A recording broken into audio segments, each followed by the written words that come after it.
big news of the day, certainly breaking this morning, that Foster Moreau, former Jesuit High School, LSU Tiger, has come to an agreement with the Saints, 3 years, $12 million, $8 million fully guaranteed, an additional $3 million in incentives to sign with the Saints. He had other teams that were interested. Cincinnati was one of them. And you understand his connection with Joe Burrow, but decided to stay home. Bob, I think we were all very much concerned about his health first. The news on that is encouraging so far, and hopefully that continues.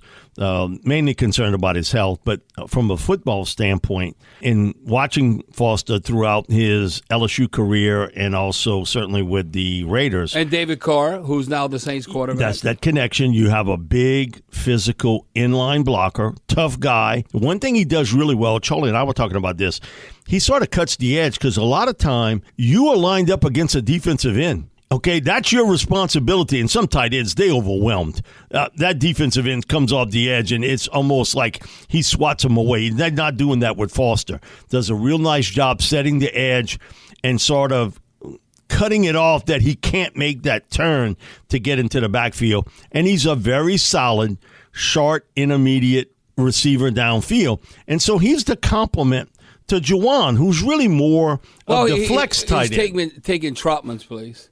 And Adam Trautman, to me, was a disappointment. What I mean by that, look at his production. He might say, well, they didn't throw me the ball enough, but then when he'd have a good game, then he'd be hurt or something. I remember, didn't he have a good game against the Eagles? I remember, and then he was hurt. He wasn't available. But you look like, for instance, Adam Trautman, in 2022, he battled through a rough 2021 season, including injuries, inconsistent play on the field. Now, Juwan Johnson, you'd have to say, surpassed Adam Trautman as the Saints' top tight end in the passing game in 2022, where these numbers are good, but he should be able to build on this. 42 catches for 508 yards, 7 touchdowns. Now, we all know that that led the team in touchdowns, but we need like Michael Thomas to be leading the team in touchdowns when all said and done. But Trautman had just 18 catches for 207 yards and 1 score. So you look at his 3 years in New Orleans, Mike, and he had 60 receptions for 641 yards and 4 touchdowns. Well, that needed to be one season. Now, if Adam Trautman had 60 catches for 641 yards and 4 touchdowns in one season, I'd say, well, you could see the promise. Not in 3 seasons. So you could see they had to get better. Now, Mike, when do you think we all remain optimistic about Foster Moreau being available, getting back on the field 2023? I mean, is it like the midway point, or you look at like October, November? What do you think? Bob, that's going to depend, and you and I were talking about this before we got on, how people respond to treatment. And we both dealing with chemo and all that. I've had family members and also friends go through treatment for cancer.